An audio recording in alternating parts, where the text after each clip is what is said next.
बहन जी, मैं कल से लेकर आज तक के 24 घंटे के जो डेवलपमेंट्स हैं उसको आपसे चर्चा करना चाहता हूं। कल एग्जिट पोल आया और आज अखिलेश यादव ने कुछ गंभीर आरोप लगाए। कल से आज के बीच का जो 24 घंटा है, इसको आपने किस तरह से ऑब्जर्व किया और इसका विश्लेषण किस प्रकार से करना चाहेंगे, और आगे बचे हुए जो 36 घंटे हैं वो कितने महत्वपूर्ण हैं? बिल्कुल, देखिए, शुरुआत एग्जिट पोल से होगी चूंकि इस पर चर्चा हो रही है।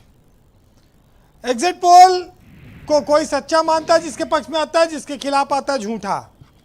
लेकिन एग्जिट पोल तमाम राज्यों में फेल हुए, दिल्ली में, बंगाल में और झारखंड में, कई जगहों पर।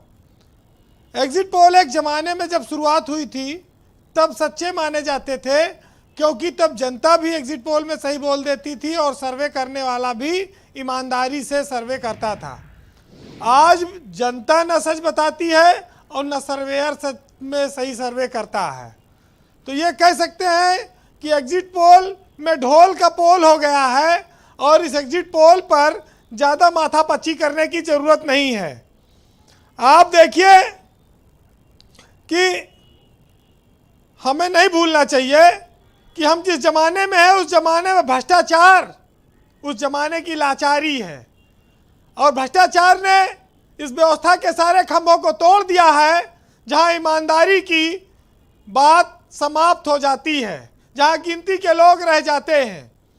लोकतंत्र में चुनाव एक खूबसूरत चीज़ मानी गई, लेकिन जिस तरह से बैलेट बॉक्स कभी लूटे जाने लगे, कभी फायरिंग होने लगी, कभी छेड़छाड़ होने लगी, तमाम सारी आशंकाएं आने लगी, उसमें तमाम दाग लगा दिया। हमें नहीं भूलना चाहिए कि उत्तर प्रदेश में पिछले 35-40 सालों में कोई सरकार रिपीट नहीं हुई है। अगर सरकार बीजेपी की रिपीट होती है तो ये एक नया इतिहास उत्तर प्रदेश में बनेगा। महत्वपूर्ण बात यह है कि बीजेपी का सारा ध्यान 4 राज्य में वो भले हार जाए लेकिन यूपी में न हारे, इस पर है, डटा हुआ है। और आप लोकतंत्र की खूबसूरती देखिए ब्रजेश जी कि यहाँ पर नेताओं को पांव धोने पर मजबूर होना पड़ रहा है। या घर में जीजा आ जाए, दामाद आ जाए, उनके पैर नहीं धोते यहाँ, लेकिन दलितों के पैर धोने पड़ रहे हैं। ये हाल कर दिया लोकतंत्र। अरे मैंने तो एक वीडियो देखा था, हाँ। उसमें मालिश कर रहे थे एक प्रत्याशी, तो हाँ, उठक बैठक और जिसकी मालिश हो रही थी उसने बाकी चीजें भी हटा दी कि यहाँ भी मालिश कर सकते हो। भाई, तेल मालिश सबको अच्छा लगता है। बीजेपी ने, अब पता नहीं निषाद जी का क्या अनुभव रहा है, मतलब मैंने तो वीडियो में यही देखा। ये निषाद जी तो इलेक्ट्रो होम्योपैथ के डॉक्टर हैं, इनके ऊपर मुकदमा लिखवा दिया गया।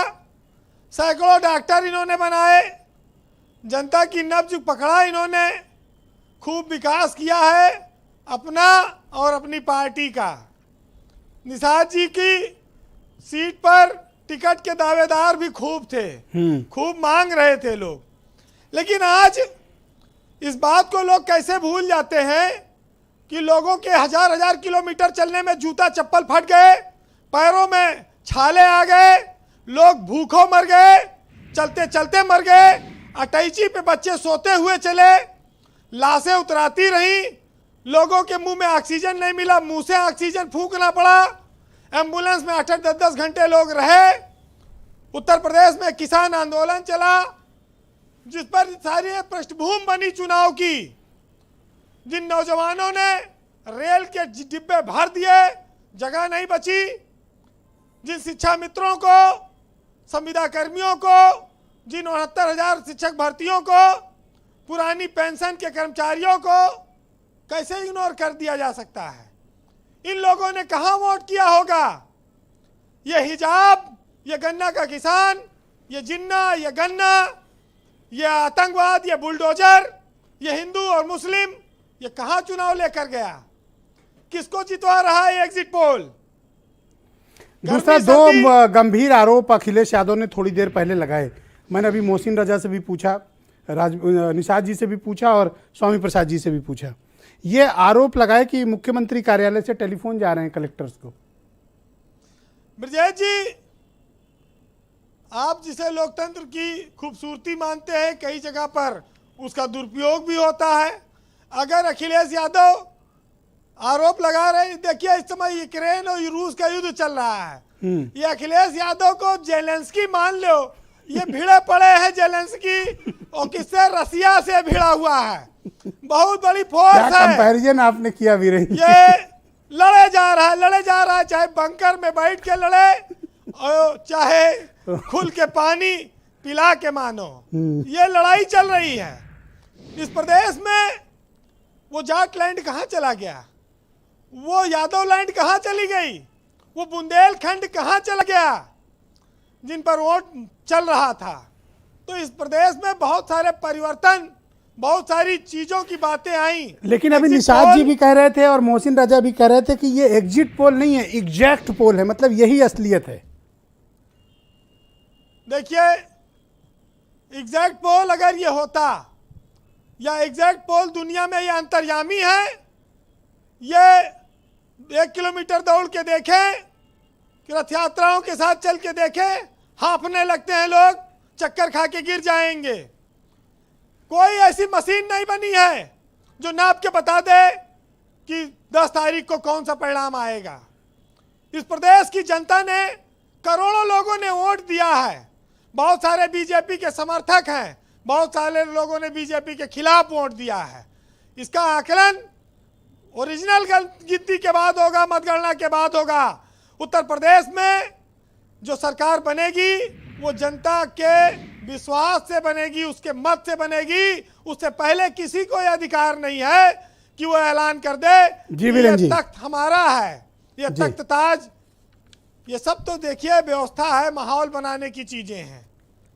आज युद्ध चल रहा है, ब्यूरोक्रेसी ने पल पल रुख बदला है, हर जमाने में रुख बदला है। हर दल के अपने अपने अधिकारी हैं। अखिलेश यादव के भी कुछ अधिकारी होंगे, किसी ने बता दिया, सेंक दिया ये कहिए, और इंतजाम कर दिया कि 3 दिन बूथ पे पूरा। अच्छा, एग्जिट पोल आने के पहले यही अधिकारी उनके पुराने घर की साफ सफाई करा रहे थे, जो अब टेलीफोन कर रहे। वो कह रहे थे कि सरकार का बजट बहुत बचा हुआ था, खर्चा करना था, तो कहीं कर दिया इन्होंने। हाँ जिस देश में छोटे छोटे टुकड़ों पर लोगों के ईमान बिक जाते हो जी, वहां पर कंक्लूड करें जी। किसी सर्वे पर, किसी पूर्व नियोजित ऐलान पर कभी विश्वास नहीं किया जा सकता। एक साहित्यकार ने लिखा है, सुनिएगा, कि ज्ञान बिक गए, ध्यान बिक गए, कलम बिक गई, सम्मान बिक गए, छोटी छोटी सुविधाओं पर बड़े बड़े ईमान बिक गए। सोच समझकर मुंह से बोलो, दीवारों के कान बिक गए, और उनसे पूछो जिंदगी क्या है, जिनके सब अरमान बिक गए, और नग्न रह गई जीवित लाशें, मुर्दों के प्रधान बिक गए, और चोरों को मत दोष दीजिए, घर के ही दरबान बिक गए, और पशुओं की कीमत लगती है, बिना मोल इंसान बिक गए। बहुत बहुत शुक्रिया वीरेन जी, बहुत बहुत धन्यवाद। मैं सीधे रुक करता